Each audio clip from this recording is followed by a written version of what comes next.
Amayan. Cepat, cepat. Kenapa? Kenapa?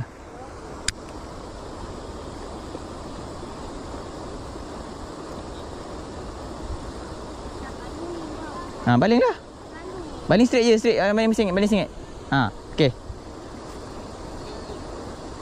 Ada jangan lepas tangan kat belakang. Umpan tu dekat atas kepala baru lepas. Ha. Allah. Laju ke? Oh. Laju betul. Tak sempat main drag. Ya.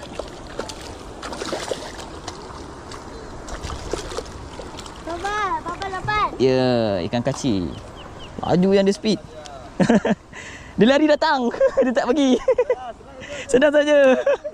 Dia lari datang. Okay, buat lagi kan.